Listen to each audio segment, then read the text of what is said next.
అప్పుల బాధలు వెంటాడుతున్నాయా? అయితే 6JVR వారి జాతిరత్నాలు ధరించండి. ప్రేమించాడు, పెళ్ళన్నాడు. నువ్వు లేకపోతే నేను లేనన్నా. శారీరకంగా దగ్గర చేసుకుని ఒక్కసారి కాదు 3 సార్లు ప్రెగ్నెన్సీ తీయించాడు. నేను ఒక్క మాట మాట్లాడితే తప్పంటున్నావు. నువ్వు వేసినంత ఏంటిది? నేను ఏంటి వద్దు నన్ను రోడ్డుకి ఇడిచినావు, నన్ను బజార్కి ఇడిచినావు. మాట్లాడితే చిత్రహింసలు, బయటికి రానంటే గొడవలు చేయడం. అమ్మాయిని మోసం చేసి చంపేసింది సార్. 4 months టైం కావాలని అడిగారు. రాసిచ్చిన 25వ రోజు మనసిచ్చిన పాపానికి మానసికంగా హింసించాడు. సీన్ కట్ చేస్తే కుత్బుల్లాపూర్ లో బ్యూటీషియన్ సూసైడ్ అంటూ బ్రేకింగ్. నేను ఆ మాట అన్నాక మాత్రం నేను బతుకుంటాను. కుటుంబం గుండెలు అవిసేలా ఏడ్చింది.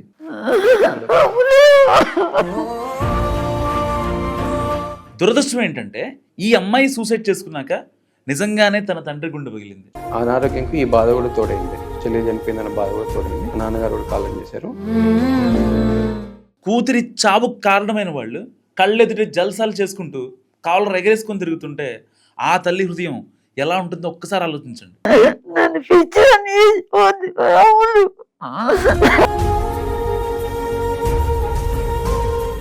న్యాయం చేయాలంటూ మనం టీవీని కాంటాక్ట్ అయ్యారు. నమస్కారం అమ్మ.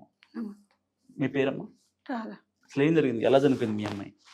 మా అమ్మాయి ఊరేసుకొని చనిపోయింది సార్. ఊరేసుకుని చనిపోయింది. ఎవరి వల్ల? ఒకని వల్ల. ఒకరి వల్ల.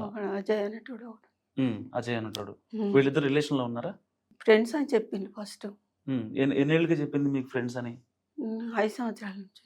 5 సంవత్సరాల నుంచి ఫ్రెండ్స్ అని చెప్పింది. ఫ్రెండ్స్ అంటే వాళ్ళు ముందటి నుంచి ఒక కోచింగ్కి అయినప్పుడు పరిచయం అయిందమ్మా అన్నది. ఒకే ఊరు కదమ్మా అది. అయితే వాళ్ళకి మెడికల్ షాప్ ఉంది. ఓకే. ఆ అబ్బాయి అజయ్ది కూడా మీ ఊరే? మా ఊరే, మా ఇంటికి దగ్గరనే ఉంటుంది. అయితే ఇట్లా పరిచయం అన్నది. అయితే మాట్లాడుకుని ఇప్పుడు అందరికి మాట్లాడుకుంటున్నారు కదా అని నేను కూడా సైలెంట్గా. కొన్ని రోజులైనాక మా సార్కు మంచిగా లేకుండే. మంచిగా లేకపోతే వాళ్ళకి మెడికల్ షాప్ ఉంది. మెడికల్ షాప్లో మందులు తీసుకున్న నుంచి పరిచయం కదా అని ఆ మెడికల్ షాప్లో మందులు తీసుకున్న నుంచి మా ఇంటికి వచ్చుడు స్టార్ట్ అయింది.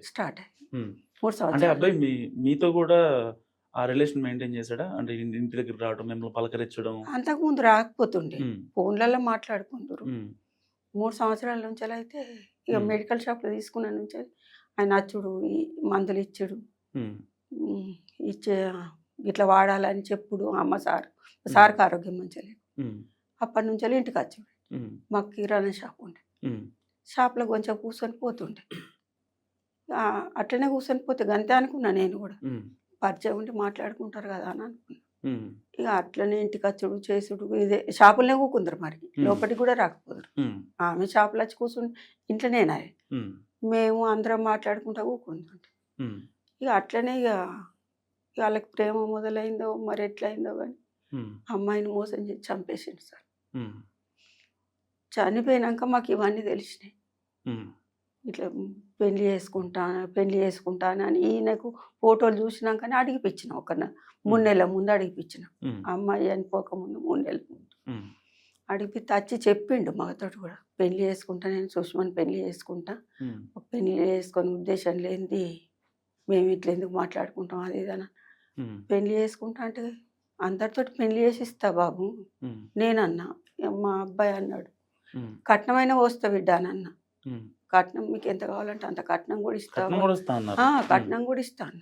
ఎంత కట్నమైన ఇస్తా బిడ్డ, మీరు పెళ్లి చేసుకుంటా అంటే పెళ్లి చేసుకుని మాట్లాడుకొని మరి ఇట్లా తిరుగుతే మంచిగా ఉండదని కూడా చెప్పిన. చేసుకుంటా అంటే పెళ్లి చేసుకుంటా అని ఇంటికి వచ్చి వీడియో తీసిండు. అది వీడియో తీస్తే చిన్న గొడవ అయింది. మా అమ్మాయి ఎందుకు వీడియో తీసిండ్రు అది ఇదని కొంచెం లొల్లి పెట్టింది. ఏదైనా మన మంచిగా కదా, నేను వీడియో తీయంగానే మనం వాళ్ళకని ఇస్తున్నామా చేస్తున్నామా అని కూడా అన్నా. అని అన్నాకనే ఇక ఆ వీడియో తీసి నుంచి ఇక వీళ్ళకి గొడవలు పెద్దగా అయినాయో మరి ఏమైనాయో కానీ ఇక అన్ని ఫోన్లలో మాట్లాడుకుంటున్నారు కదా. ఇక నాకు వాళ్ళేమో ఇక్కడ ఉండే, ఆమె ఇక్కడ ఉండే, ఆయన అక్కడ ఉండే. నేను కూడా ఇక ఆ జోలు తీయలేను. ఈయన ఇంటికి వచ్చి మాట్లాడిన సంగతి అయినాక నెల 15 రోజులు అయింది. నెల 15 రోజులు అయినాక మళ్ళా అడిగిండు. మా అబ్బాయి అడిగిండు, ఏమయ్యానంటే మా అబ్బాయి తోటి గలీజ్ మాటలు తిట్టి ఏం చేస్తావు పీక్కుంటావు అది ఇది అన్న అనగానే ఇక గిట్లా అంటుండే అజయ్ అని నేను అడిగి అని అంటే చేసుకుంటా అన్నాడు కదా ఇంకేంది ఏం అనగా కూడా నన్ను బాధ పెడుతున్నారని ఏడ్చింది ఆమె కూడా ఆమె ఏడ్చింది నేను ఏడ్చిన కాదే మన ఆడోళ్ళ విలువ పోతుంది కదని మనం మంచి కుటుంబం ఇట్లుంటుంది ఇవరికి ఆ పెళ్లి చేసి చూడు ఎక్కువ అని అంటే కన్నయ్యని గట్లా అనబడుతుంది అన్నాకనే ఈయనతోటి కొంచెం లొల్లి అయింది నువ్వు చెప్పంగా వింటలేవు చేస్తలేవు అని అంటారు కదా మగోళ్ళు అనగానే సఖీ సెంటర్కి వెళ్ళి తర్వాత రోజు సఖీ సెంటర్కి అయినాక ఆమెను పిలిపించి నేను బాగా ఏడ్చిన వద్దురా సఖీ సెంటర్కి అని ఏడ్చిన అమ్మాయిని పిలిపిస్తే మంచిగా ఉండదురా విలువ పోతుంది అని అంటే ఏం కాదమ్మా ఏం కాదని అనుకుంటా తీసుకెళ్ళి ఆమె ఏడ్చింది నన్ను అక్కడికి పిలిపిస్తారా అని అమ్మ నన్ను అక్కడికి పిలిపించిన మస్తు ఏడ్చిన నేను ఆమె ఏడ్చిన అంటే వాళ్ళు మేడం కూడా ఆమె కాళ్ళు పట్టుకున్న మేడం అద్దు మేడం మా అమ్మాయిని గిట్లా పోలీస్ స్టేషన్కి పిలిపించినావు అంటే మంచిగా ఉండదు అని అంటే ఏం కాదమ్మా ఏమైతుంది ఇక్కడికి గింత బాధపడుతున్నావు అని అంటే మా అమ్మాయిని గిట్లా రోడ్డు మీదకి ఏడ్చిందని అనుకుంటారా అమ్మ అని అన్నాకనే గంట 2 గంటల సేపు ఏడ్చిన మేడం దగ్గరనే ఏడ్చినాక మా అమ్మాయి వచ్చింది అమ్మాయి వచ్చి ఏడవకండి చెప్పండి ఎందుకంటే ఇప్పుడు మిమ్మల్ని ఎంత గట్టిగా అడిగేది ఏంటంటే రేపొద్దున ఇంకొక అమ్మాయి పేరెంట్స్ ని ఇబ్బంది పెట్టాలన్నా లేకపోతే వాళ్ళ దగ్గర నుంచి వాళ్ళకి అబద్ధాలు చెప్పాలన్నా భయపడాలి వచ్చి మేడం తోటి అన్నది నన్ను వేసుకుంటా అన్నాడు మేడం నాకు నమ్మకం ఉన్నది అని అన్నది అన్నాకనే మరి ఆయనను పిలిపి ఇట్లా మరి ఎందుకు చేసుకుంటలేడు ఇట్లా ఎన్నో అయినాయి కేసులు అయినాయి అట్లా చేసుకోకుండా అది అని అంటే ఏ నమ్మకం ఉంది మేడం నాకు చేసుకుంటానంటే ఈయనేమన్నాడు అంటే రేపటి రోజు పిల్లల కోసం బాధపడతావే నువ్వే బాగా లేట్ అవుతుంది వీడికి అని అంటే మాకు పిల్లలు కాకపోతే నేను వేరే పిల్లని తెచ్చుకుంటాను తెచ్చుకుంటాను గట్ల ఎందుకు అంటున్నామే పిల్లలు కాలేదు పెళ్లి చేసుకుంటే అవుతారు కాదని నేను నువ్వు మాట్లాడకు నువ్వు మాట్లాడేదాన్ని అయితే నన్ను ఇక్కడికి పిలిపిస్తా బాగా ప్రేమ ఉండే మా అమ్మాయి ఒకటే ఆడపిల్ల కదా ఇంకా ఒక్క ఆడపిల్ల అసలు ఏమనకపోతుంటే నేను ఆమె కూడా నన్ను ఏమనకపోతుంది చిన్న పిల్లని చూసినట్టు చూస్తున్నాను అన్నాక ఆయన రమ్మన్నాను మేడం అన్నాడు ఆయన రాడు వాళ్ళు ఫ్యామిలీ విలువ పోదా పిలిస్తే ఆయన మీద నాకు నమ్మకం ఉన్నది అంత నమ్మకం ఏంటి అసలు అమ్మాయికి బాగా నమ్మించండి అమ్మాయి ఇప్పుడు పిలిస్తే వాళ్ళ పరుగు పోతుందని చెప్పి పిలవలేదు అతనికి ఫోన్ చేసింది రమ్మని అతను రాలేదు అతను రాకుంటే ఎలా రావట్లేదు మా చెల్లె కూడా బతిమలాడుతుంది వద్దని బతిమలాడితే సరే ఇలా బతిమలాడుతున్నాం కాబట్టి నువ్వు చేసుకోకపోతే ఏం చేస్తావు అంటే మా చెల్లెలు కూడా రాసిచ్చింది ఆ పాపను అడాప్షన్ చేసుకుంటాను రాసిచ్చింది మరి మీకు చేసుకునే నీకు నమ్మకం ఉందంటే 100% నమ్మకం ఉంది అస్సలు మోసం చేసే మనిషి కాదు అని చెప్పింది సరే మరి నీకు ఎన్ని నెలల టైం కావాలని అడిగారు ఎన్ని నెలలు టైం అంటే మాకు 4 months టైం కావాలి మేడం మళ్ళీ ఫోన్ చేసి అడిగింది అతన్ని 4 months టైం కావాలని అడిగారు సరే 4 months టైం తీసుకొని 4 monthsలో ఏదో ఒకటి తెలుసుకోండి అని చెప్పింది మా చెల్లెలు రాసిచ్చింది నేను ఏంటి అడాప్షన్ చేసుకుంటాను నేను సొంతంగా బతకగలుగుతాను కాకపోతే మాకు పెళ్లి చేసుకునే ఉద్దేశం ఉంది 100% పెళ్లి కూడా అవుతుంది సో ఈ సైడ్ కానీ ఆ సైడ్ కానీ ఏదో ఒక సైడ్ వెళ్ళొద్ది అని చెప్పి రాసిచ్చిన 25వ రోజు తను చనిపోయిందని మాకు న్యూస్ వచ్చింది సో ఎందుకు చనిపోయిందో ఆ క్షణం నాకు తెలీదు నేను వెళ్ళి చూసిన తర్వాత హ్యాంగ్ అయి ఉంది డెత్ బై హ్యాంగింగ్ అని ఉంది పోలీసులు అప్పటికే వచ్చారు నేను వెళ్ళేసరికి పోలీసులు వచ్చారు బాడీ తీసుకొని నేను పోలీస్ స్టేషన్కి వెళ్ళి కంప్లైంట్ రాశాను ఆ క్షణం నాకు ఏం తెలియదు ఏం జరిగిందో తెలియదు నేనేం చేశాను పలానా అబ్బాయిని ప్రేమించింది మేము సఖీ సెంటర్కి వెళ్ళినాం 4 నెలలు టైం అడిగారు 4 నెలలు టైం ఇచ్చాం ఈ 4 నెలలని అతను మోసం చేసి ఉండొచ్చు నాకు అనుమానంగా ఉంది అని చెప్పి నేను రాసిచ్చి పోలీస్ స్టేషన్లో కంప్లైంట్ రాసిచ్చి బాడీని తీసుకొని గాంధీ హాస్పిటల్కి వెళ్ళాం నెక్స్ట్ డే పోస్ట్ మార్టం చేశారు పోస్ట్ మార్టం చేసి బాడీ మాకు ఇచ్చారు మేము ఆ రోజే ఇచ్చిన రోజు 4 o'clock నాకు బాడీ హ్యాండ్ ఓవర్ చేశారు 8 o'clock జగిత్యాల వచ్చాము మేము ఈ అబ్బాయితో రిలేషన్ లో ఉన్నప్పుడు ఆ అమ్మాయి మీకు ఏమన్నా విషయాలు షేర్ చేసిందా? ఫ్రెండ్ అని చెప్పింది. ఒక 5 years నుంచి తన ఫ్రెండ్. 5 years నుంచి తన ఫ్రెండ్ అని చెప్పింది. ఎప్పుడైనా మాట్లాడుకున్నా కూడా ఎవరు అతను అంటే ఫ్రెండ్ అని చెప్పేది. మీకు అనుమానం రాలేదా? నాకు అనుమానం రాదు. ఫ్రెండ్ అని చెప్పిన తర్వాత మనం మళ్ళీ గుచ్చి అడిగితే బాగుండదని చెప్పి నేను అడగలేదు. ఫోన్ మాట్లాడుకునే వాళ్ళు మా నాన్నకి ఏదైనా మెడికల్గా, మా నాన్నకు ఆరోగ్యం బాగుండట్లేదు, మా నాన్న కూడా చనిపోయారు, మా చెల్లెలు చనిపోయిన 50 రోజుల తర్వాత చనిపోయారు. మా నాన్నగారు మా చెల్లెలు చనిపోయిన తర్వాత 50 రోజులకు చనిపోయారు అనారోగ్యంతోనే. ఆ అనారోగ్యంకు ఈ బాధ కూడా తోడైంది. చెల్లెలు చనిపోయిందన్న బాధ కూడా తోడైంది. మా నాన్నగారు కూడా కాలం చేశారు.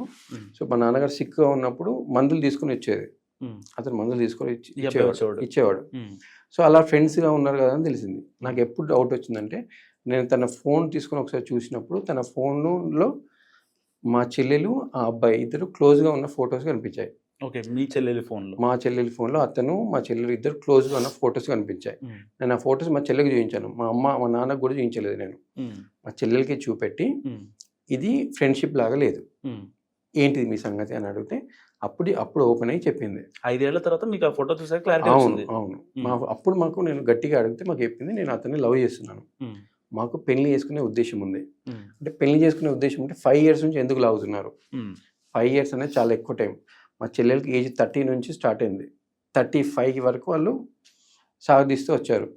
ఇంకో 5 సంవత్సరాలు అయితే ఒక ఆడపిల్లకి బాడీలో ప్రాబ్లమ్స్ వస్తాయి, పిల్లలు పుట్టడానికి ప్రాబ్లం అవుద్ది. నువ్వు పోస్ట్ పోన్ చేసుకున్న దగ్గరికి చాలు, ఇక్కడితో ఇది ఆపేసేసి పెళ్లి చేసుకోండి. అతను వచ్చి మన అమ్మానంతో మాట్లాడితే మన అమ్మ నాన్న ఒప్పుకుంటారు, అఫీషియల్గా మాట్లాడినట్టు ఉంటుంది. దాని తర్వాత వాళ్ళ అమ్మ నాన్నతో మాట్లాడుకోమని చెప్పాను. అతను రమ్మని చెప్పాను. అతను చెప్పిన ఒక 2 to 3 days తర్వాత వచ్చాడు మా ఇంటికి. మా ఇంటికి వచ్చి మా అమ్మతో మా నాన్నతో నాకు సుష్మ అంటే ఇష్టం, నేను సుష్మని పెళ్లి చేసుకుంటానని చెప్పాడు. మేము అది వీడియో రికార్డింగ్ కూడా చేసాం. నెక్స్ట్ వాళ్ళ అమ్మ నాన్నకు చూపెట్టడానికి, లేదంటే ఇది పోలీసుల దగ్గరికి వెళ్తే పోలీసులకు చూపించడానికి ఒక ప్రూఫ్గా చూపెట్టాం. ప్రూఫ్గా మేము రికార్డ్ చేసి పెట్టుకున్నాం. ఆ రికార్డింగ్ వల్ల కూడా గొడవైంది. ఎందుకు రికార్డ్ చేశారు, అతని మీద నాకు నమ్మకం ఉంది, అతను అలా మోసం చేసే మనిషి కాదని అప్పుడు కూడా అయిపోయింది. ఆ రికార్డ్ చేసినందుకు కూడా మా ఇంట్లో గొడవైంది. మా సేఫ్టీ కోసం మేము రికార్డ్ చేసి పెట్టామని చెప్పాను. మేము 1 month టైం ఇచ్చాం. ఎగ్జాక్ట్లీ 1 month తర్వాత నాకు ప్రాజెక్ట్ ఉండి కాల్ చేయలేకపోయాను. బట్ 45 days తర్వాత కాల్ చేశాను నేను. 1 month కంటే ఎక్కువ టైం ఇచ్చాం. 45 days తర్వాత ఆ అమ్మాయి నమ్మిందంటే ఓకే, మీరు నమ్మడానికి రీజన్ ఏంటి అసలు? ఇప్పుడు వాళ్ళు 5 years అమ్మాయి దగ్గర, ఈ అమ్మాయి ఆ అబ్బాయి దగ్గర సేఫ్ గా ఉంటది అని ఏ పాయింట్ లో మీరు నమ్మారు అబ్బాయిని? అసలు సేఫ్ గా ఉండరు. ఇప్పుడు వాళ్ళది మా ఊరే, అతను ప్రేమిస్తున్నా అని చెప్పిండు, పెళ్లి చేసుకుంటా అని అంటున్నాడు. సో దానికి ప్రాబ్లం ఏముంటుంది చెప్పండి? ఇప్పుడు అది కూడా తర్వాత ఆమె ఇక్కడ ఉండే, ఆయన అక్కడ ఉండే, ఎట్లా డౌట్ వస్తుంది సార్ చెప్పి? ఇక్కడ ఉన్న మనిషి ఉండేది కుత్బుల్లాపూర్లో, మనం ఉండేది జగిత్యాలకు వెళ్ళినప్పుడు కలిసేవాళ్ళు. పెళ్లి చేసుకునే ఉద్దేశం ఉంది కాబట్టి సీరియస్గానే ఉన్నాడా అనుకున్నాను. టైం పాస్ చేసే వాళ్ళు చాలా మంది ఉంటారు. టైం పాస్ కాకుండా ఇంటికి వచ్చి పెళ్లి చేసుకుంటా అని చెప్పాడు కాబట్టి మేము నమ్మాం. సరే పెళ్లి చేసుకుంటా అని చెప్పాడు. వాళ్ళ ఫ్యామిలీ బ్యాక్గ్రౌండ్ మీకు ఓకే అనిపించిందా? ఓకే. ఆయన అబ్బాయి ఒక్కడే, వాళ్ళకి అక్కు ఉంది, అబ్బాయి అంతే, ఇద్దరే. ఈయననే సంపాదిస్తాడు. వాళ్ళ ఇంట్లో వాళ్ళ నాన్న రైస్ మిల్ పెట్టిండు కానీ తీసేసిండు. వాళ్ళ అమ్మ ఇంట్లోనే వంట చేసుకుంటూ ఉంటుంది. ఈయన ఒక్కనే సంపాదించుకుంటుండు కదా, ఇద్దరు బతకగలుగుతారు కదా అని ఇస్తామని దాంట్లో మీరు కాంప్రమైజ్ అయ్యారు. ఓకే, సొంత ఇల్లు ఉంది వాళ్ళకు కూడా. అతను చీటర్ కాదు కాబట్టి ఇలా సీరియస్ గా మాట్లాడాడు కాబట్టి మేము ఒప్పుకున్నాం. మా ఇంటికి వచ్చి జెన్యున్ గా మాట్లాడాడు, 10 నిమిషాలు మాట్లాడాడు, చేసుకుంటా అని చెప్పాడు. 10 నిమిషాలతో ఇంట్లో అజయ్ వాళ్ళ పెద్దవాళ్ళతో మాట్లాడలేదు. అదే సార్ మేము టైం ఇచ్చింది అందుకు కదండి. మేము ఎగ్జాక్ట్లీ నేను మాట్లాడినాక రాని మా అమ్మకు ఆపరేషన్ అయింది, అదే ఓళ్ళు ఉంది అని టెంట్ వేసిండ్లు అది ఇది అని మాట్లాడిండు. ఆయన తీసుకొని వస్తామని చెప్పినాం, 10 మందిని తీసుకొని వస్తామని అంటేనే వద్దు అంటే మా అమ్మకి ఎట్లుంది. 30 days టైం ఇచ్చాం సార్. 30 days అయిపోయింది. 45 days తర్వాత మాట్లాడాను నేను మళ్ళీ. 30 days అయిపోయి 45 days అవుతుంది. మీరు ఇంకా మీ ఇంట్లో మాట్లాడుకోకపోవడానికి కారణం ఏంటిది? వాళ్ళ మదర్ హౌస్ వైఫ్, వాళ్ళ ఫాదర్ రిటైర్డ్, ఇద్దరు ఇంట్లోనే ఉంటారు. ఇతనే సంపాదించేది. మీ ఇంట్లో ఉన్న మీ అమ్మ నాన్నతో ఒక 10 నిమిషాలు కూర్చొని మాట్లాడుకోవడానికి మీకు ప్రాబ్లం ఏంటి? మీరు ఏంటిది ఎందుకు పోస్ట్ పోన్ చేసుకుంటున్నారు? మీరు ఈ 45 రోజులు మీకు 10 నిమిషాలు టైం దొరకలేదని మాట్లాడినా. అప్పుడు అతను రివర్స్ మాట్లాడాడు. నా ఇష్టం వచ్చినప్పుడు నేను మాట్లాడుకుంటా, నాకు ఇష్టం వచ్చినప్పుడు పెళ్లి చేసుకుంటా, నువ్వు నన్నే పీకలేవు అన్నాడు. అంటే ఆ విషయంలో గొడవైంది. నేను రేపు మీ ఇంటికి వస్తా, ఏం పీకుతానో రేపు చూపిస్తాను మీకు, 10 మందిని తీసుకొని మీ ఇంటికి వస్తా, గొడవ పెట్టుకుంటాను నేను. మీ అమ్మ నాన్నకి చెప్తా మీరు చేసే పనులు ఏంటిది, ఆ ఫొటోస్ చూపెట్టినా కదా, ఆ ఫొటోస్ క్లోజ్గా ఉన్న ఫొటోస్ మీ అమ్మ నాన్న కూడా చూపిస్తా, మీ అబ్బాయి చేసే పనులు ఏంటి అని అడుగుతాను నేను అని. నెక్స్ట్ డే వస్తా అని చెప్పి చెప్పాను. ఆ రోజు నైట్ మా చెల్లెలకి మాకు పెద్ద గొడవ అయింది ఇంట్లో. మీరు ఎందుకు ఆ అబ్బాయిని ఇలా ఫోర్స్ చేస్తున్నారు, ఆ అబ్బాయి పెళ్లి చేసుకుంటాడు, నాకు నమ్మకం ఉంది, ఎట్టి పరిస్థితులను మోసం చేయడు, మీరు ఇంకా పోలీస్ స్టేషన్ కూడా పోకండి అని చెప్పింది. నాకు ఫుల్ నమ్మకం ఉంది. పోలీస్ స్టేషన్ పోవాల్సిన అవసరం ఉంటుంది, 10 మందిని మాట్లాడుకోవాల్సిన అవసరం ఉంటుంది, నాకు నమ్మకం ఉంది. ఇదే మాట అన్నది. సో రేపు మాట్లాడదని చెప్పి నెక్స్ట్ డే మేము డైరెక్ట్ పోలీస్ స్టేషన్కి వెళ్ళలేదు. మేము అనవసరంగా పెద్దగా ఎందుకు చేసుకోవడం అని సఖీ సెంటర్కి వెళ్ళాము. సఖీ సెంటర్ అనేది కౌన్సిలింగ్ ఇస్తారు అక్కడ. సఖీ సెంటర్కి నెక్స్ట్ డే వెళ్ళి మా చెల్లిని అక్కడ పిలిపించాం అనమాట. పిలిపించి మీ సంగతి ఏంటి, మీ స్టోరీ ఏంటిది అంటే, మేము ఇద్దరం లవర్స్, మాకు పెళ్లి చేసుకునే ఆలోచన ఉంది, 100% పెళ్లి చేసుకుంటాడు, ఇప్పుడు వాళ్ళ ఇంట్లో ఒప్పేయడానికి టైం పడుతుంది, ఆ టైం మాకు కావాలి అని మా చెల్లెలు అడిగితే అప్పుడు 4 months టైం ఇచ్చారు. సరే 4 months మాకు కూడా మా చెల్లెలు వాళ్ళు సఖీ సెంటర్ చాలా బాగా చెప్పారు, మీరు మీ చెల్లెని ఎట్టి పరిస్థితుల్లోనూ డిస్టర్బ్ చేయకండి, వాళ్ళిద్దరు మాట్లాడుకుంటా అంటున్నారు, 4 months వాళ్ళని మాట్లాడుకోనియండి, మీరు అనవసరంగా మళ్ళీ అడిగి ప్రెషర్ మేము ఇంకొకసారి కూడా అడగలేదు, మేము ప్రెషర్ తీసుకురాలేదు మళ్ళీ ఎక్కడైనా మళ్ళీ ప్రెషర్ తీసుకొస్తే మళ్ళీ మా చెల్లెలకి ఏమైనా అవుతుందని మేము ప్రెషర్ కూడా మాట కూడా అడగలేదు మేము. మళ్ళీ 4 months తర్వాత నేను కూడా మేడంకి చెప్పాను, మేడం మేము 4 months తర్వాత వస్తా, 4 months తర్వాత మనం మాట్లాడదాం, ఇప్పుడు మీ దగ్గర కూడా వచ్చిన తర్వాత మీరు కూడా అడగవచ్చు గట్టిగా, ఎందుకు పోస్ట్ పోయిన. మేము ఆ సఖీ సెంటర్ నుంచి వెళ్ళిపోయినా 25వ రోజు తను సూసైడ్ చేసుకుంది. సూసైడ్ చేసుకున్న రోజు నాకు ఏం జరిగిందో తెలియదు. నేను దాని తర్వాత నెక్స్ట్ డే అంత్యక్రియలు అయిపోయాయి. 15 రోజుల తర్వాత 11 రోజుల కార్యక్రమం, పూజ, హోమం అయిన తర్వాత 15 రోజుల తర్వాత మేము వచ్చాం. పోలీస్ స్టేషన్లో కేసు అప్డేట్ చేస్తామంటే పోలీసులు కేసు అప్డేట్ చేయలేదు. అప్పుడు మేము మా స్టేట్మెంట్ మేము అప్డేట్ చేస్తాం. ఆ రోజు చనిపోయిన 2 గంటలకు రాసాం మేము. నేను నా బాధలో నేను అనుమానం ఉంది అని రాశాను, ఇంకా క్లారిటీగా రాస్తాను నేను ఏమేం జరిగిందంటే. అలా కేసును ఇచ్చిన కంప్లైంట్ అప్డేట్ చేయనీయలేదు, మేము ఫొటోస్ ఇస్తానో తీసుకోలేదు. అప్పుడు మేము హైకోర్టుకి వెళ్ళాం, ఒక లాయర్ని మాట్లాడుకుని హైకోర్టుకి వెళ్ళి హైకోర్టులో మేము పిటిషన్ వేసాం.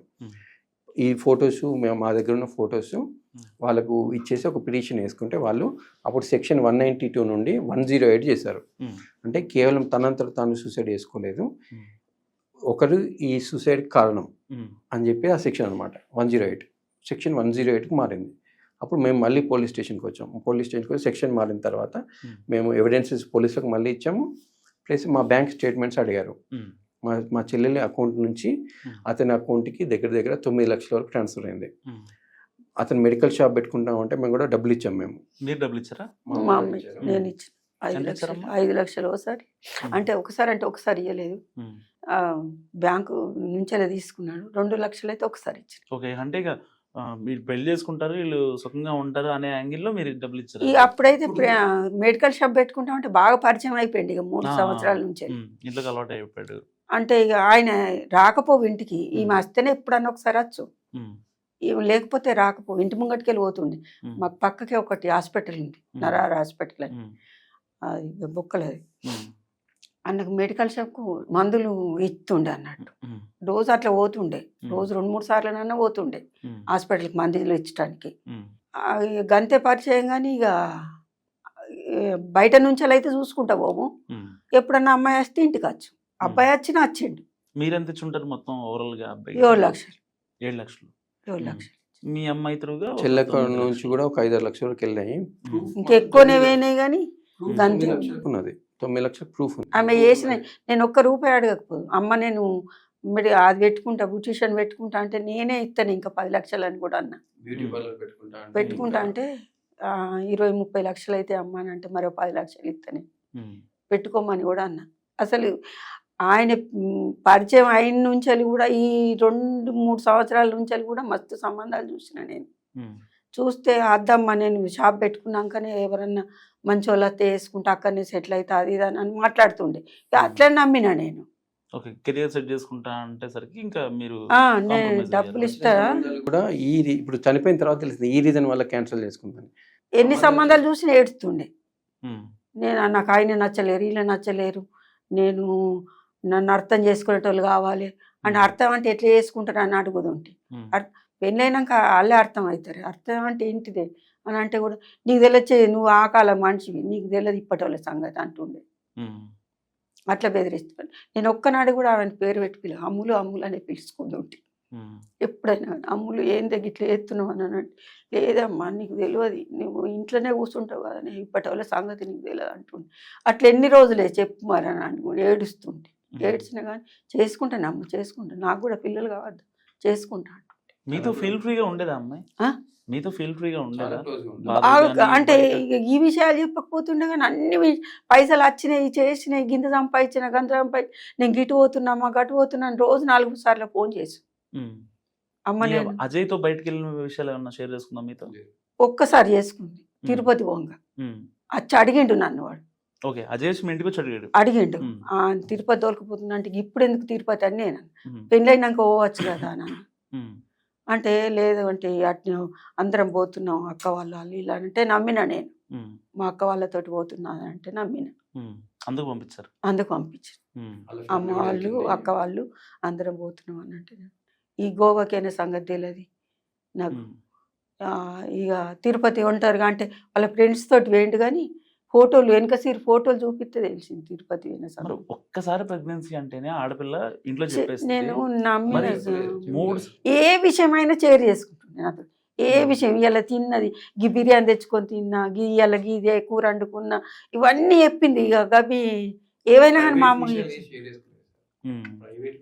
గట్లా ఎటు పోయినా కానీ ఇవాళ గిల్లిండి మేడం దగ్గరికి పోతున్నామ్మా అని అంటుంటే గీ టైంకి వస్తున్నా గీ టైంకి పోతున్నా, ఆడికెళ్ళి రాగానే ఫోన్ చేసు నేను అమ్మ అయిపోయింది అమ్మ పని అయిపోయింది బయలుదేరుతున్నాను, ఈ రాంగ మరి అన్నం లేదని అంటే ఈ రాత్రి అయింది అమ్మ మరి ఏమన్నా తెచ్చుకో, ఇవన్నీ మాట్లాడుతుండే కానీ ఈ విషయాలు చెప్పకపోతుండే.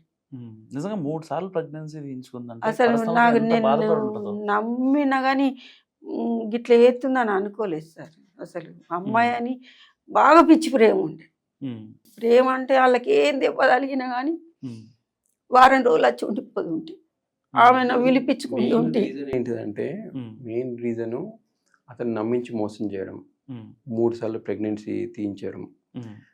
మా చెల్లెలకి పిల్లలు అంటే చాలా ఇష్టం. మీరు తన వాట్సాప్ మెసేజెస్ చదివితే కనుక ప్రతి మెసేజ్ చాలా క్లియర్గా నాకు పిల్లలు కావాలి, పిల్లల కోసం చిలుకూరి బాలాజీకి వెళ్ళి చూడు అతనికి చెప్తుంది. పిల్లల కోసం ఒకసారి చిలుకూరి బాలాజీ వెళ్ళి చూడు, ఎంతమంది రౌండ్స్ కొడతారో, ఎంతమంది పిల్లల కోసం ప్రసాదం కోసం పరిగెడతారో. ఒక్కొక్కరు పిల్లలు కావాలని చాలా ఎమోషనల్గా అవుతారు. మనం నువ్వు నా కడుపులో మా ప్రాణాన్ని తీసేయిస్తున్నావు, నువ్వు ఎందుకు చేస్తున్నావు ఈ పని, అసలు నీకు పెళ్లి చేసుకునే ఉద్దేశం ఉందా, చేసుకునే ఉద్దేశం ఉంటే ఇలాంటి పనులు ఎందుకు చేస్తున్నావు, ఎందుకు ట్యాబ్లెట్లు ఇస్తున్నావు. మా చెల్లెలకి ఇష్టం లేకుండా అతను ట్యాబ్లెట్స్ ఇచ్చేవాడు, ట్యాబ్లెట్స్ ఇచ్చి బలవంతంగా అబార్షన్ చేయించాడు. మీరు వాట్సాప్లో మొత్తం ప్రతి మెసేజ్ మీకు ఇస్తాను చదవండి. తను చాలా ఏడ్చింది, చాలా ఎమోషనల్ ఫీల్ అయింది. నేను ఎట్టి పరిస్థితుల్లో ప్రెగ్నెన్సీ తీయించుకోను, కావాలంటే సూసైడ్ చేసుకుంటా కానీ నన్ను నా పాపను కలిపి చంపాయి కానీ నేను మాత్రం నా పాపను చంపుకోనని చెప్పింది. నా పాపకు మా అమ్మకి చెప్తా, మా అమ్మ కూడా నా పాపను చూసుకుంటుంది, నువ్వు లేకపోయినా పర్లేదు నేను పాపను పెంచుకోగలుగుతా కానీ నా పాప అన్నది కానీ ఒకసారి అన్న మరి ఇట్లా అయిందమ్మా అన్నది. ఆ టైంలో మా మదర్ వచ్చారు. చెప్పుంటే మీరు అసలు కానీ చెప్పుంటే ఈ సూసైడ్ దిక్కు వచ్చేది కాదు. మా చెల్లెలు భయపడింది. ఎంతవరకు అజయ్ సేవ్ చేయడం కనిపిస్తుంది అమ్మాయి? అవునండి, అవును, మీరు కరెక్ట్ చెప్పారు. వాళ్ళని సేవ్ చేసింది కానీ బాగా నమ్మించిండు ఇక దాన్ని. ఆయన మెసేజ్లు కూడా అలానే ఉంటాయండి. బుజ్జి బేట బంగారం తిన్నావా పడుకున్నావా నువ్వైనా పెళ్ళని మీరు మెసేజ్ చూడండి. డియర్ పెళ్ళం, నా పెళ్ళం ఏం చేస్తుంది, నా పెళ్ళంతో నేను మాట్లాడాలనుకుంటున్నా, నా పెళ్ళంతో నేను కలవాలనుకుంటున్నా, ఎప్పుడు కలుస్తుంది. ఇలాంటి ప్రతి మెసేజ్లో పెళ్ళం అనేది ఒక 100 సార్లు ఉంటుందండి. నేను పెళ్లి చేసుకునే ఉద్దేశం కూడా ఉంది, పెళ్లి చేసుకుంటాను, నేను మా ఇంటికి తెచ్చుకుంటాను, నేను బాగా చూసుకుంటాను నేను. ఇలాంటి ప్రతి ఎక్కడ కూడా అతను పెళ్ళం అన్నట్టు 3 సార్లు కడిపింది. ఇప్పుడు ఈ విషయంలో ఇక్కడ నుంచి సీరియస్ అయిందండి. ఎప్పుడైతే ప్రెగ్నెన్సీ అబార్షన్ అయిందో అప్పటి నుంచి వాళ్ళ చాట్ అనేది చాలా సీరియస్ అయింది. అప్పటి వరకు ప్రేమ మెసేజ్లు వచ్చేటి, అప్పటి నుంచి ఎందుకు ఇలా చేస్తున్నావు, ఎందుకు నన్ను ఏంటి ఇలా అబార్షన్ చేయిస్తున్నావు. అతను చనిపోయే 24 గంటల ముందు కూడా నాకు నీతో సెక్స్ కావాలని మెసేజ్ పెట్టాడు. అతను పెట్టాడు. మీరు లాస్ట్ మెసేజ్ చూడండి. చనిపోయే రేపు మార్నింగ్ 7 గంటల 20 నిమిషాలకు చనిపోయేదైతే అంతకు ముందు రోజు 11 గంటలకి నాకు నీతో సెక్స్ కావాలని మెసేజ్ ఉంది. వీటి ఇంటెన్షన్ మొత్తం అతని intention just use and throw. అతనికి ఏ రోజు కూడా పెళ్లి చేసుకునే ఉద్దేశమే లేదు. వాళ్ళ ఇంట్లో వాళ్ళతో మాట్లాడుకునే ఉద్దేశం అంతకన్నా లేదు. అతనికి ఉన్న ఒకే ఒక ఉద్దేశం యూజ్ అండ్ త్రో. 5 సంవత్సరాల నుంచి టైం దొరకదు సార్ నాకు అడుగుతున్నాను. 5 సంవత్సరాల నుంచి ఇంట్లో ఉన్న parents, house wife retired, father retired, mother house wife, 10 నిమిషాలు కూర్చొని పెట్టుకొని మాట్లాడుకోవడానికి టైం దొరక నేనేమో ఆయనకి ఇది కూడా చెప్పాను, ఒప్పుకున్నా ఓకే, ఒప్పుకోకపోయినా ఓకే, నాకైతే ఓకే. మా చెల్లెలకి ప్రాబ్లం కావచ్చు కానీ నాకైతే ఓకే. ఎందుకంటే నేను మా చెల్లెల్ని ఒప్పించుకుంటా. వాళ్ళ ఇంట్లో అమ్మ నాన్న ఒప్పుకోవట్లేదు, నేను వేరే పెళ్లి చేస్తాను, ఒప్పించుకోగలుగుతా. కానీ మాకు క్లారిటీ ఇవ్వు, ఎస్ ఆర్ నో, ఏదో క్లారిటీ ఇవ్వు. అలా క్లారిటీ ఇవ్వకుండా మా చెల్లెలకి 5 సంవత్సరాలు వెయిట్ చేయించాడు, నాకు 45 రోజులు వెయిట్ చేయించాడు నాతోనే. అసలు ఈ అమ్మాయి 5 ఏళ్ళు ఎట్లా వెయిట్ చేసింది అసలు? అదే సార్, మీరు మెసేజ్ చూడండి, నాతో కోసం మా అమ్మకి హార్ట్లో హోల్ ఉంది, మా అమ్మని ఇప్పుడే హాస్పిటల్కి తీసుకెళ్తున్నాను, 15 రోజుల వరకు డిస్టర్బ్ చేయకు. 2 months సోది కబుర్లకి అవును, ఇంట్లో వాళ్ళని ఇబ్బంది పెట్టింది. 5 years ఆపారు. 5 years మా చెల్లెలు కూడా ఏదో ఒక కారణం చెప్పి వెళ్ళి ఆపుకున్నది. 5 years తర్వాత చూసి నేను ఫోటోస్ చూసిన తర్వాతనే గట్టిగా అడిగాను. 5 years తర్వాత నేను గట్టిగా అడిగాను. నేను అడిగిన 45 days నన్ను కూడా లెక్క వేయలేదు, పోలీసులను లెక్క వేసాడు. ఎప్పుడైతే మేము సఖీ సెంటర్కి వెళ్ళినామో ఏదో సీరియస్గా అయ్యేటట్టు ఉందని చెప్పి వదిలేశాడు. అది మాత్రం గ్యారంటీ. 5 సంవత్సరాల నుంచి జరిగిన స్టోరీ పోలీసుల దగ్గర 4వ వారం తెగిపోయింది. అతను పోలీస్ స్టేషన్కి కూడా రాలేదు, సఖీ సెంటర్కి కూడా రాలేదు. చాలాసార్లు ఫోన్ చేసి మేడం కూడా చెప్పింది రమ్మని చెప్పండి అని చెప్పింది, రాలేదు అతను. ఫోన్లోనే అతను ఏం చెప్తాడు ఫోన్లో, నన్ను పోలీస్ స్టేషన్ ఎక్కనీయకు, మాకు మా ఫ్యామిలీకి పరుగుల ఫ్యామిలీ, మేము పోలీస్ స్టేషన్కి రాము, నీ ఇంట్లో ప్రాబ్లం నువ్వు సాల్వ్ చేసుకో, నేను ఆనని చెప్పు అని చెప్తే మా చెల్లెలు పరుగుల ఫ్యామిలీ మేడం, రాడ్ మేడం, అర్థం చేసుకోండి మేడం అని. మా అక్కడ ఉన్న మేడం కూడా ఇబ్బంది పెట్టడం ఇష్టం లేక ఓకే అమ్మ 4 months టైం ఇస్తున్నాం మాట్లాడుకోండి అని చెప్పింది. చేసింది పరువు తక్కువ పని కనిపిస్తూనే ఉంది. మళ్ళీ ఇప్పుడు అతనికి ఉద్దేశం ఉంటే కనుక అతను మంచోడైతే పోలీస్ స్టేషన్కి వచ్చి అమ్మాయి చేయబడుకొని పక్కనే మా నాన్నోడు, అమ్ముంది, నేనున్నాను, మేడం ఉంది చెప్పేవాడు, నేను ఈ అమ్మాయి అంటే నాకు ఇష్టం, మా ఇంట్లో వాళ్ళని ఒప్పించుకోవడానికి టైం కావాలి, వాళ్ళని ఆగమని చెప్పండి అని నిజాయితీ ఉన్నోడైతే ఆ పని చేసేవాడు. అతను నిజాయితీ లేడు కాబట్టి బయటనే తిరిగాడు, అక్కడికి సఖీ సెంటర్కి కూడా రాలేదు అతను. అతను ఎటువంటి లీగల్ విషయాల్లో అతను ఇన్వాల్వ్ అవ్వలేదు, ఎటువంటి లీగల్గా ఎటువంటి అతని ప్రాబ్లం లేకుండా అతను చూసుకున్నాడు. ఇదంతా చనిపోయిన తర్వాత నాకు క్లియర్గా అర్థమైంది. నేను చార్ట్ చూసిన తర్వాత ఈ 5 సంవత్సరాలు అతను ఫిజికల్గా వాడుకున్నాడు, 3 సార్లు అబార్షన్ చేయించాడు, తన పాస్పోర్ట్ తన దగ్గరనే ఉంది, మా చెల్లెలి పాస్పోర్ట్ తన హ్యాండ్ ఓవర్లో పెట్టుకున్నాడు. మా చెల్లెలు బ్యూటీషియన్ వర్క్ చేస్తుంది, దుబాయ్లో జాబ్ వచ్చింది, వెళ్తా అని చెప్పింది. దుబాయ్లో జాబ్, నా పాస్పోర్ట్ నాకు ఇస్తే నేను దుబాయ్ వెళ్తా, నువ్వు ఎలాగో చేసుకోలేవు అని అర్థమవుతుంది, నేను వెళ్ళిపోతాను, నా లైఫ్ నేను బతుకుతా అంటే కూడా అతను పాస్పోర్ట్ ఇవ్వలేదు. 10th class సర్టిఫికెట్ కూడా అతని దగ్గరనే ఉంది. మా చెల్లెల దగ్గర డబ్బులు తీసేసుకున్నాడు. సో మా చెల్లెలి బైక్లో GPS ట్రాకర్ పెట్టాడు, దానికి సంబంధించిన ఫొటోస్ కూడా ఉన్నాయి, పోలీసులకు కూడా ఇచ్చాను అది. సో ఒక అమ్మాయి లైఫ్ని ఫిజికల్గా మెంటల్గా టార్చర్ చేశాడు, మొత్తం తన లైఫ్ని ఖరాబ్ చేశాడు. ఇంకా తనకు వేరే ఆప్షన్ కూడా లేదు. చివరి రోజు కూడా నేను మీ ఇంటికి వచ్చి తాడో పేడో తెలుసుకుంటా అన్నది. ఆ మెసేజ్ ఉంది వాట్సాప్లో చూడండి. ఈ అమ్మాయి నేను మీ ఇంటికి వస్తున్నా, మీ అమ్మ నాన్నలతో నేను మాట్లాడతా, తాడో పేడో తెలుసుకుంటా, మా అమ్మ నాన్నలను తీసుకొని వస్తా, ఏదో ఒకటి తేలిపోతుంది, అయిపోయిందిగా, ఈ విషయంలో పెద్ద విషయం ఏముంది అని అన్నది. అంటే నువ్వు కనుక మా ఇంటికి వస్తే నేను సూసైడ్ చేసుకుంటా అని చెప్పిండు అతను. వాట్సాప్లో మెసేజ్ ఉంది, ఇన్స్టాగ్రామ్లో మెసేజ్ ఉంది, మీరు చూడండి. చనిపోయే ముందు మా అమ్మాయి వాళ్ళ ఇంటికి వచ్చి మీ అమ్మతో నేను ఫేస్ టు ఫేస్, మీ అమ్మ నాన్నతో ఫేస్ టు ఫేస్ మాట్లాడతా, మా అమ్మ నాన్న కూడా తీసుకొని వస్తా, 10 నిమిషాల్లో తేలిపోతుంది అని చెప్పింది, రేపు వస్తున్నా అని చెప్పింది. అంటే అతని మెసేజ్ ఏముందంటే, నువ్వు మా ఇంటికి వస్తే నేను సూసైడ్ చేసుకుని చనిపోతా, దాని తర్వాత నీ ఇష్టం అని చెప్పిండు. అతను మెసేజ్ పెట్టిండు, నేను సూసైడ్ చేసుకుని చనిపోతాను. సో మా చెల్లెలకు వేరే చాయిస్ లేకుండా పోయింది. చనిపోయినప్పుడు కూడా లాస్ట్ కాల్లో కూడా అతను ఏం మాట్లాడాడంటే, నాకు నీతో రిలేషన్షిప్ వద్దు. ఇంకా పోలీసుల దగ్గరికి వెళ్ళిన తర్వాత వాళ్ళకి అర్థమైపోయింది ఇది సీరియస్ అయ్యేటట్టు ఉంది. నాకు నీతో రిలేషన్షిప్ వద్దు, నువ్వేం చేసుకుంటావో చేసుకో. మా చెల్లి అప్పుడు నాకు ఇంకా బతకాలని లేదు, నాకు ఇంకా నువ్వు నో చెప్పిన తర్వాత నేను బతకలేనంటే నీకు నచ్చింది నువ్వు చేసుకో, ఎవరి ఫేట్ ఎట్లుంటే అట్లా అవుతుంది. అతని గురించి అతను చెప్తున్నాడు, ఎవరి ఫేట్ ఎట్లుంటే అట్లా అవుతుంది. నేను జైలుకి పోతా కావచ్చు, నేను పోలీసులు వచ్చి నన్ను అరెస్ట్ చేస్తారు కావచ్చు, ఏదైతే అది ఏదన్నా చేసుకో, నేను మాత్రం నేను పెళ్లి చేసుకునే ప్రసక్తి లేదని చెప్పిండు. వాడు చనిపోయే రోజు చనిపోయే క్షణం ముందు 7:21 11 నవంబర్ 2024 రోజు ఉదయం 7:21 లాస్ట్ కాల్ ఉంది.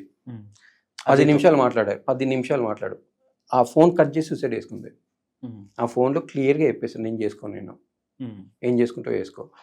మా చెల్లిని అతను డీపీ కూడా చేంజ్ అయినాయి, వాట్సాప్లో డీపీ కూడా పెట్టుకునివ్వడు. డీపీ తన ఫోటో పెట్టుకుంటే నీ ఫోటో ఎందుకు పెట్టుకున్నావు, తీసేసి దేవుని ఫోటో పెట్టుకో, ఫోటో పెట్టుకునివ్వడు. ఎవరో చూడకూడదనే ఒక పొజిటివ్నెస్ ఉంది. బండిలో జీపీఎస్ ట్రాకర్ పెట్టాడు. తను ఈ ప్రాసెస్లో ఈ లాస్ట్ చివరి 4 months నుంచి నువ్వు లావుగా ఉన్నావు అని చెప్తున్నాడు. ఇక్కడ వాడు జీపీఎస్ ట్రాకర్ విషయంలో అది పొజిటివ్నెస్ ఎలా అవుద్ది, అనుమానం కదా. ఆ ట్రాకర్ పెట్టిన విషయం మాకు తెలియదు కదా సార్, అది మా చెల్లెలకి తెలుసు. ఇప్పుడు మా చెల్లెలకి అతను ఏం చెప్తాడు, అన్ని తెలిసినా కానీ మళ్ళీ ఇంకా అతను పెట్టే మెసేజ్ ఇలా ఉంటాయి కదా, బుజ్జి బేట బంగారం, ఐ లవ్ యూ, తిన్నావా పడుకున్నావా, నువ్వు ఎక్కడికి వెళ్ళినా నాకు తెలియాలి, నీ బండి స్టార్ట్ చేసినప్పుడు ఫోన్ వస్తుంది, ఎక్కడికి బయలుదేరుతున్నావు అని అడుగుతాడు, నీ గురించి కేర్ తీసుకుని అని చెప్తాడు. నాతోని ఒక మెసేజ్ ఉంది వాట్సాప్లో, నాతోని సినిమాకి వస్తే అన్నయ్యతో సినిమాకి వెళ్తున్నా అంటే నాకు చెప్పకుండా ఎందుకు వెళ్తున్నావు నువ్వు, ఈ మెసేజ్ ఉంది. నాకు చెప్పి కదా పోవాలి నువ్వు, నాకు చెప్పకుండా ఎందుకు వెళ్తున్నావు మీ అన్నయ్యతోని. నాకు నేను నాతో సినిమాకి వచ్చింది, నాకు తెలియదు కదా వీళ్ళు వాట్సాప్లో ఈ చాట్ నడుస్తుందని, చనిపోయిన తర్వాత తెలిసింది నాకు. అసలు నాకు ఒక్క నిమిషం అర్థం కావట్లేదు, ఆ అమ్మాయి చనిపోయే ముందు కూడా వాడు సెక్స్ గురించి మాట్లాడాడు. అప్పటికి ఆ అమ్మాయికి అర్థం కాలేదా అదంతా ఇదా అని? మా చెల్లెలు నాకు సూసైడ్ ఆలోచనలు వస్తున్నాయి 2-3 రోజుల నుంచి అని కూడా చెప్పింది వాట్సాప్లో. అవి కూడా మీరు ఉంటాయి వాట్సాప్ మెసేజ్ చూడండి, నాకు సూసైడ్ ఆలోచనలు వస్తున్నాయి, నాకు చనిపోవాలని ఉంది. ఒక 2-3 days మాట్లాడుకోలేదు వాళ్ళు. నేను 2-3 days నుంచి మాట్లాడకపోయినా నీకు ఎటువంటి రియాక్షన్ లేదా, కనీసం మెసేజ్ కూడా చేయట్లేదు, చస్తే చావని అనుకుంటున్నావు అని కూడా మెసేజ్ ఉంది. సో అతను క్లియర్గా అవాయిడ్ చేస్తున్నాడు, లాస్ట్ ఫ్యూ డేస్లో క్లియర్గా అవాయిడ్ చేస్తున్నాడు. ఇంకా ఏదో ఒకటి తెగించి చెప్పండి, తెగించి చెప్పేసిండు అతను. అప్పటి వరకు నాన్స్తూ వచ్చిండు, మాట్లాడుకోవాలి, కుదురుతలేదు, టైం కుదురుతలేదు, ఫంక్షన్ ఉంది, అమ్మకు హార్ట్లో హోల్ ఉంది, ఇట్లాంటి విషయాలన్నీ చెప్తే పోస్ట్ పోన్ చేసుకుంటూ వచ్చాడు. చివరికి తాడో పేడో తేల్చుకునే సిచ్యువేషన్ వచ్చిన తర్వాత చెప్పేశాడు, నేను చేసుకున్నాను, లావుగా ఉన్నావు అని అంటాడు. అంటే మా చెల్లెలు అన్నది, ఈ 5 సంవత్సరాలు ఏ రోజు నీకు లావుగా ఉన్నట్టు అనిపించలేదా, బాడీ షేమింగ్ చేస్తున్నాడు అతను. లావుగా ఉన్న ఇప్పుడు అర్థమైందా నీకు, నాతో కలిసి ఫిజికల్ గా కలిసినప్పుడు నీకు అర్థంగా నేను లావుగా ఉన్నాను అర్థం కాలేదా, ఇప్పుడు అర్థమవుతుందా నీకు, లావుగా ఉన్నాను మెసేజ్ చేస్తున్నావు. ఏదో ఒక రీజన్, అతను ఏ రీజన్ చెప్పి అవాయిడ్ చేయాలనేది చూస్తున్నాడు, ఏ రీజన్ చెప్పి అవాయిడ్ చేయాలి, ఏ రీజన్ పెడితే మనం సేఫ్ గా బయటపడతాం. నాకు తెలిసి సూసైడ్ చేసుకుంటానని అతను కూడా ఊహించుంటాడు, మేమైతే అసలు ఊహించలేదు సూసైడ్ చేసుకుంటుందని. సో సూసైడ్ చేసుకున్న తర్వాత కూడా చాలా హ్యాపీగా ఉన్నాడు అతను, చాలా హ్యాపీగా బతికిండు.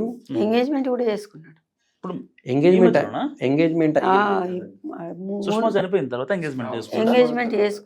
చేసుకున్నాక వాళ్ళకి తెలిసింది ఇట్లా ఒక అమ్మాయితోటి ఇదై కేసు నడుస్తుంది, మీరు ఎట్లా చేసుకుంటారు అని అన్నాకనే నా వల్ల సుష్మా చనిపోయింది అనే ఒక రిగ్రెట్ ఫీల్ అజయ్లో లేదు. మొన్న దసరా నాడు కూడా మస్తు డెక్ పెట్టుకొని ఆ బంగ్లా మీద ఎంజాయ్ చేసాడట. పక్క వాళ్ళు అందరు వచ్చి ఇదేం సౌండ్ అని అంటే గప్పుడు బంద్ చేసి. అతనికి 6 months తర్వాత ఎంగేజ్మెంట్ అయింది. ఎంగేజ్మెంట్ అయినప్పుడు ఆ అమ్మాయి మంచిర్యాలకు చెందిన అమ్మాయి, ఆ అమ్మాయి ఎంగేజ్మెంట్ ఫొటోస్ స్టేటస్లో షేర్ చేసుకుంటారు కదా, స్టేటస్లో షేర్ చేసుకుంటే ఎవరో అమ్మాయి చెప్పారంట ఈ అబ్బాయి వల్ల ఒక అమ్మాయి చనిపోయిందని. తన ఫ్రెండ్ షేర్ చేస్తే ఆ అమ్మాయి వాళ్ళ నాన్నతో షేర్ చేసుకుంది. వాళ్ళ నాన్నతో షేర్ చేసుకుంటే వాళ్ళ నాన్న మంచిర్యాల పోలీసులను తీసుకొని అబ్బాయి వాళ్ళ ఇంటికి వచ్చాడు. పోలీసులు వచ్చి ఇలా చేశాడట మీ అబ్బాయి అంటే వాళ్ళ అమ్మ తిడుతున్నది, ఎవరో తప్పుడు మాటలు చెప్తున్నారు, మా అబ్బాయి అలాంటి కాడ వాళ్ళ అమ్మ అంటుందంట. మా అబ్బాయి ముత్యం, అవును ఇలా మా అబ్బాయి చాలా మంచోడు, అలాంటి పనులు చేసేవాడు కాదని వాళ్ళ అమ్మ అన్నది. వాళ్ళు ఎంగేజ్మెంట్ 20 లక్షల కట్నం మాట్లాడుకున్నారు, 3 లక్షల కట్నం ఇచ్చారంట వాళ్ళు. ఎంగేజ్మెంట్ రింగును ఇవి ఎక్స్చేంజ్ చేసుకున్నారట. ఈ విషయం తెలిసిన తర్వాత వాళ్ళు వచ్చి పోలీసులను తీసుకుని వచ్చి ఎంగేజ్మెంట్ క్యాన్సిల్ చేసుకుని అదే గూగుల్ పేనే ఫోన్ పేనే చేశారంట అమౌంట్, రింగ్స్ ఇచ్చేసి క్యాన్సిల్ చేసుకుని వెళ్ళిపోయారు వాళ్ళు. వాళ్ళకు మేం చెప్పలేదు, వాళ్ళకి అమ్మాయి చనిపోయిన బాధ లేకుండా మళ్ళీ ఇంకో పెళ్లి పార్టీ చేసుకుంటున్నాడు సార్ అతను తన లైఫ్ లో చాలా హ్యాపీ ఉన్నాడు. వాళ్ళ బావ కోట్లకు ఉన్నాడు, కోటీశ్వరుడు. ఇక ఆయనకి ఎన్నిగా ఒక్క ఆయన ₹1,00,00,000 ఎగబెట్టినా కానీ ఆయనకి ఇంటికి పోయిన సమానం కాలేదు. ఇప్పుడు అజయ్ వాళ్ళ ఫాదర్లు వాళ్ళ మదర్ కూడా ఏదో రకంగా పెళ్లి చేసేయాలని ఫిక్స్ అయ్యారు. వాళ్ళకు ఇప్పుడు వాళ్ళకి వాట్సాప్ చాట్ తర్వాత ఏం తెలిసిందంటే వాళ్ళకి పెళ్లి ఇష్టం లేదు మా చెల్లితోని. వాళ్ళకి విషయం తెలిసినా సైలెంట్గా ఉన్నారు. మాకు ఈ విషయం ఈ టాపిక్ మా దగ్గర తెలియదని ఇండైరెక్ట్గా వాళ్ళు చెప్తున్నారు. ఇతను కూడా అవాయిడ్ చేసుకుంటూ వచ్చాడు. సో వాళ్ళ ముగ్గురికి మా చెల్లెల్ని ఇచ్చి పెళ్లి చేద్దామని ఆలోచన లేదు ముగ్గురికి. మా చెల్లెలు గుడ్డిగా నమ్మింది వాళ్ళని. కొడుకు ఏం చేసినా చూస్తా ఉందాం, అవును. ఆవిడ మాత్రం ఇంటికి రావద్దు. ఒకసారి వేరే వాళ్ళు పలానా అమ్మాయితో తిరుగుతున్నాడని చెప్తే తను జస్ట్ ఫ్రెండ్ మాత్రమే అని చెప్పి ఇంట్లో గొడవ పెట్టుకున్నాడు. ఆ విషయంలో మళ్ళీ వీళ్ళిద్దరు కూడా గొడవైంది. జస్ట్ ఫ్రెండ్ మాత్రమే ఆ అమ్మాయితో నాకు ఏ రిలేషన్షిప్ లేదని. సో ఆ విషయంలో మళ్ళీ వీళ్ళిద్దరు గొడవ పెట్టుకున్నాడు. ఫ్రెండ్ అని ఎందుకు చెప్పినావు, మీ ఇంట్లో తెలిసినప్పుడు నువ్వు లవర్ అని చెప్పొచ్చు కదా అని ఆ విషయంలో మళ్ళీ గొడవైంది. ఇదంతా వాట్సాప్ కన్వర్జేషన్ ఉంటాయి. సో లీగల్గా మరి పోలీస్ సపోర్ట్ ఉందా మీకు? మేము ఇప్పుడు మాకు పోలీసుల దగ్గర మొదటి రోజు తెలియదు, 15 రోజుల తర్వాత ఫోటోలు ఇచ్చాము, ఒక 2 months తర్వాత బ్యాంక్ స్టేట్మెంట్స్ ఇచ్చాము, 5 months తర్వాత మేము నాకు పోలీసులు పక్కనే కూర్చోబెట్టుకుని ఫోన్ ఇచ్చారు. నీకు అన్లాక్ చేయగలిగితే చెయ్యని చెప్పారు. భగవంతుని దయ వల్ల ఫోన్ అన్లాక్ అయింది. 5-6 times ట్రై చేసిన తర్వాత ఫోన్ అనేది అన్లాక్ అయింది. అన్లాక్ అయిన తర్వాత అందులో ఉన్న WhatsApp chat, last call recording తీసి పోలీసులకు అక్కడే ఇచ్చేసాను. ప్రింట్అవుట్ తీసి పోలీసులు కూడా కేసుకి అటాచ్ చేశారు. లాస్ట్ కాల్ పెండ్రైవ్లో వేసి పోలీసులకు కూడా సబ్మిట్ చేశాను. సో పోలీసులు ఛార్జ్ షీట్ ప్రిపేర్ చేసిన తర్వాత మా ఫోన్ మాకు ఇచ్చేసారు. సో ఉన్న ఎవిడెన్సెస్ అన్ని పోలీసుల దగ్గరికి వెళ్ళినాయి. పోలీసులు కూడా కరెక్ట్ సెక్షన్స్ యాడ్ చేశారు. సో ప్రతిదీ క్లియర్గా ఇప్పుడు ఛార్జ్ షీట్ ఫైల్ అయింది. ఛార్జ్ షీట్ ఫైల్ అయ్యి ఇప్పుడు రేపు మాకు కోర్టులో ఫస్ట్ హియరింగ్ అనేది రేపు కోర్టులో ఉంది. మేము కోర్టుకి వెళ్తున్నాం. మాకు కావాల్సిందంటే మాకు అతనికి పెద్ద శిక్ష పడాలి మాకు. సో ఇప్పుడు వాళ్ళు ఒక కేసు జరిగిన 2-3 monthsకి మాకు ఆఫర్ ఇచ్చారు సెటిల్మెంట్ చేసుకోవడానికి. మేము తీసుకోలేదు. మన కోర్టుకి వెళ్ళినప్పుడు ఒకటే రోజు 3 సార్లు కూడా కాల్ చేశారు సెటిల్మెంట్ చేసుకుందామని. మాకు వద్దని చెప్పాను. మా చెల్లెలు ప్రాణం తీసిన వాళ్ళతో నేను సెటిల్మెంట్ చేసుకోను. మా చెల్లెలకి ఒకరోజు పెళ్ళి 25 years వచ్చినప్పుడు ఒక పెళ్లి సంబంధం చేయకపోతే మా అమ్మని ఇప్పటికీ నేను కోపడతాను. నేను 25 yearsకి పెళ్లి సంబంధం చేస్తుంటే ఇటు వచ్చేది కాదని. సో మా అమ్మని ఇప్పటికీ నేను జస్ట్ పెళ్లి సంబంధం ఓకే అయినందుకే నేను కోపడతాను. అతను మా చెల్లెలు ప్రాణం తీశాడు. అసలు కాంప్రమైజ్ అయ్యే పొజిషన్ లేదు, పరిస్థితి లేదు. మ్యాక్సిమం పనిష్మెంట్ పడాలి. ఎంతమంది సపోర్ట్ వీలైతే అంతమంది సపోర్ట్ మాకు కావాలి. మాకు పోలీసులు పెద్ద వాళ్ళు, ఒక పెద్ద లాయర్స్, పెద్ద మన పోలీస్ ఆఫీసర్స్ మా కేసుని చూసి ఇంకా ఏం చేస్తే మ్యాక్సిమం పనిష్మెంట్ పడుతుంది అనేది మాకు హెల్ప్ కావాలి. ఇప్పుడు డబ్బుల గురించి మా అమ్మ ఎప్పుడో మర్చిపోయింది, నేను ఎప్పుడో మర్చిపోయాను. మాకు డబ్బులు కాదు కావాల్సింది, శిక్ష పడాలి. ఎలాంటి శిక్ష పడాలంటే రేపొద్దున వేరే పర్సన్ ఒక అమ్మాయిని చీట్ చేద్దాం, ఏం చేస్తారు లేదు చూద్దాం వాళ్ళ ఫ్యామిలీ. ఇప్పుడు మా నాన్న సిక్ ఉన్నాడు సార్, మా అమ్మ కిరాణా నడిపిస్తుంది, నేను హైదరాబాద్లో ఫిల్మ్ ఇండస్ట్రీలో ఎడిటింగ్ అండ్ కలర్ గ్రేడింగ్ చేస్తాను. ఇప్పుడు ఇంట్లో చెల్లి ఒకతే అయిపోయింది, నాన్నకు సిక్ ఉంది, అమ్మ జస్ట్ కిరాణా షాప్ ఇల్లిటరేట్. సో అమ్మాయి ఒంటరిగా దొరికింది. తను చెప్పే మాటలు విని ఒక మ్యానిపులేట్ చేయడానికి దొరికింది. నేను కూడా సంవత్సరానికి ఒకసారి వస్తాను, హైదరాబాద్లో ఉంటాను, హైదరాబాద్లో సెటిల్ అవుదాం అనుకుంటున్నాను. సో అమ్మాయి ఒక్కతే దొరికింది అతనికి. ఏ మాట చెప్పినా వినే ఒక అమ్మాయి దొరికింది అతనికి. సో ఒక వల్నరబుల్ స్టేట్లో ఒక అమ్మాయి దొరికింది కాబట్టి అమ్మాయిని గుడ్డిగా నమ్మింది కాబట్టి, వల్నరబుల్ స్టేట్లో ఉంది కాబట్టి అతను లొంగ తీసుకొని నువ్వే నా లోకం, నువ్వే నా జీవితం అని చెప్పిండు, నమ్మించిండు, మోసం చేసిండు. అతనికి ఏ రోజు కూడా పెళ్లి చేసుకొని ఇంటికి తీసుకెళ్దామని ఆలోచన లేదు. జస్ట్ ఎన్ని రోజులు వీలైతే అన్ని రోజులు టైంపాస్ చేద్దాం, ఏదో ఒక రోజు బ్రేకప్ చెప్పేద్దాం, అయిపోద్ది. అంటే ఈ 5 years టెన్యూర్లో మీకు ఎప్పుడన్నా మీరు సెన్స్ చేస్తారా? అంటే మా చెల్లి ఎక్కడన్నా అబద్ధం చెప్తుంది, కొంచెం తేడాగా ఉంది అని? తేడాగా ఏ రోజు వాళ్ళు బిహేవియర్ లేదండి, వాళ్ళ బిహేవియర్ ఎప్పుడు ఫ్రెండ్స్ లానే ఉంది. ఎప్పుడు వాళ్ళు కలిసి తిరుగుడు మేము ఎప్పుడు చూడలేము. ప్రైవేట్ విషయాలు మేము ఎప్పుడు చూడలేదు. ఫ్రెండ్ లాగా ఉన్నది, ఫ్రెండ్ లాగా మాట్లాడేది, మందులు అవసరం ఉంటే తెచ్చి చాలా ప్రైవేట్ గా ఉంచారు ఏదైనా సరే. వాడు ఇక మొదటి నుంచి వెళ్ళి వాడు అన్ని మంచిగా పగడ్బందీగా ఉన్నాడు వాడు. ఈమె నమ్మింది అంతే ఇక, కానీ మాకు తెలియనియలేదు అసలు. లాస్ట్ కాల్ కాన్వర్సేషన్ ఏంటి అసలు? మనోడు మాట్లాడా అంటే ఈ అమ్మాయి ఏమైనా చెప్పిందా? లాస్ట్ కాల్ అనేది చనిపోయే రోజు 7:21 జరిగిందండి. 7:21కి తను మేబీ చాలా డిప్రెషన్లో ఉండి కాల్ చేసి ఉండొచ్చు. 7:21 ఏంటి సంగతి అని ఫోన్ చేసింది. నాకు ఎందుకు ఫోన్ చేసావు? కొన్ని డిరాగేటరీ వర్డ్స్ వాడాడు, ఎల్తో మొదలవుతుంది, కొన్ని డిరాగేటరీ వర్డ్స్ వాడాడు. అలాంటి ఎల్తో మొదలయ్యే వర్డ్స్ వాడి తిట్టాడు. తిట్టి నువ్వేమన్నా వేసుకో, నాకు నీతో రిలేషన్షిప్ వద్దు, నీ ఎట్టి పరిస్థితులు నేను పెళ్లి చేసుకో, నువ్వు నా లైఫ్లో వద్దు అసలు, నీకు నచ్చి నువ్వు చేసుకో అంటే మా చెల్లెలు నాకు ఇంకా చనిపోవాలని బతకాలని లేదు, బతుకునే ఆశ లేదు నాకు అని చెప్పిన తర్వాత నీకు నచ్చి నువ్వు చేసుకో, ఓకేనా, నేను పోలీస్ స్టేషన్కి పోతా కావచ్చు, పోలీసులు వచ్చి అరెస్ట్ చేస్తారు, జైలుకి పోతారు కావచ్చు, ఎవరిని ఫేట్ ఎట్లుంటే అట్లా అవుతుంది. నువ్వేమన్నా వేసుకో, నాకైతే సంబంధం లేదు. నేను మా చెల్లెలు చనిపోయే ముందు రోజు కూడా నేను జగిత్యాలకు వచ్చి మాట్లాడుకో, మా అమ్మ నాన్నకు తెలుసు, అక్క బావలకు తెలుసు, ఊరంతా తెలుసు, నువ్వేం మాట్లాడుతావు మాట్లాడుకో, ఎటైతే అటు అయింది, నేను మాత్రం నేను పెళ్లి చేసుకోనని చెప్పాడు. క్లియర్ కేసులో అప్పటిదాకా కుండ బద్దలు కొట్టినట్టు ఏ రోజు చెప్పలేదు, ఆ క్షణం చెప్పిండు. ఒకవేళ అతనికి వదిలేసే ఉద్దేశం ఉంటే మా ఇంటికి తీసుకొచ్చి చెప్పొచ్చు కదా, ఇంట్లో కూర్చోబెట్టి వాళ్ళ అమ్మ నన్ను రాకపోయినా పర్లేదు, వాళ్ళ ఫ్రెండ్స్ని తీసుకొచ్చి మా చెల్లెని కూర్చోబెట్టి మా ఇంట్లో ఒప్పుకోవట్లేదు, నేను చేసుకోను అని చెప్పినా మేము కాపాడుకునే వాళ్ళం మా చెల్లెని. ఒంటరిదాన్ని చేసి కుండ బద్దలు కొట్టినట్టు చెప్పేసరికి తనకి జీవితం మీద విరక్తి పుట్టేసి, ఆమెకి చెప్పకపోయినా కానీ నాతో అన్నా కానీ మరి ఆంటీ నేను పెళ్లి చేసుకుని మా ఇంట్లో ఒప్పుకుంటలేరు అన్నా కానీ మా అమ్మాయిని నేను తీసుకొచ్చుకోను కదా. పద్ధతి చెప్పలేదు, ఏదైతే అది అయింది. సో ఆ కన్వర్జేషన్ నేను పంపిస్తాను మీకు. చాలా క్లియర్గా చెప్పిండు అతను, నేను పెళ్లి చేసుకోను. చాలా చాలా బూతులు తిట్టిండు. ఆ బూతులు నేను కెమెరా ముందు చెప్పలేను, మీరు వినండి. ఏంటి బూతులు తిట్టాడు, నేను నిన్ను పెళ్లి చేసుకుని ఏం చేసుకుంటా వేసుకో అంతే. అదే లాస్ట్ ఫోన్ కట్ చేసింది. దానికి సుష్మా రియాక్షన్ ఏం లేదు, ఏడ్చింది. ఏడ్చి ఇంకా నువ్వు ఈ విషయం చెప్పిన తర్వాత నేను బతుకుండలేను అని చెప్పేసి కాల్ కట్ చేసింది. అదే చివరి కాల్. ఇప్పుడు ఒక ఆడపిల్ల తల్లిగా మీరేం కోరుకుంటున్నారు? ఎందుకంటే ఇప్పుడు చనిపోయిన అమ్మాయి మళ్ళీ రాదు, కానీ మీరు వీడియో చూస్తున్న అమ్మాయిలు కావచ్చు, వాళ్ళకి మీరు ఇచ్చే ఒక చిన్న మెసేజ్ ఏంటి? ఎవరిని ఇట్లా నమ్మద్దు, నమ్మి మోసపోవద్దు, అమ్మ నాన్నకు కడుపు కోత పెట్టద్దు.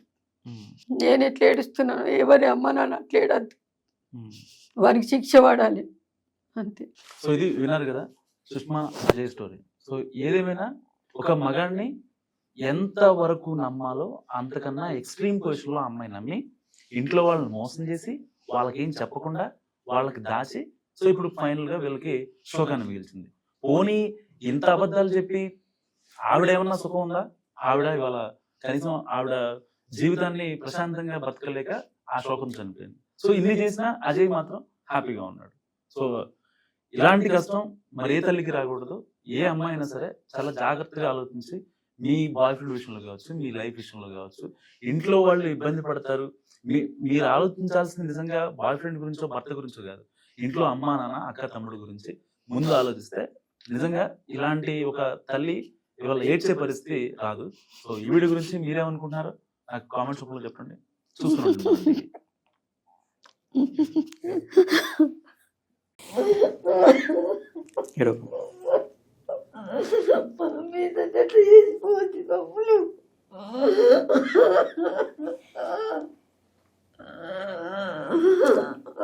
అమ్మ ఏడోకే.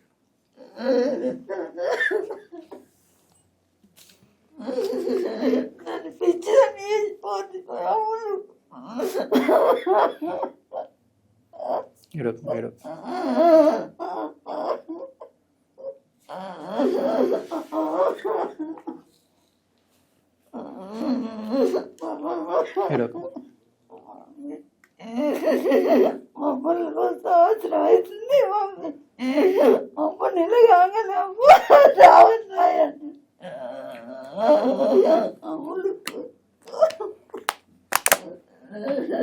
ఏడో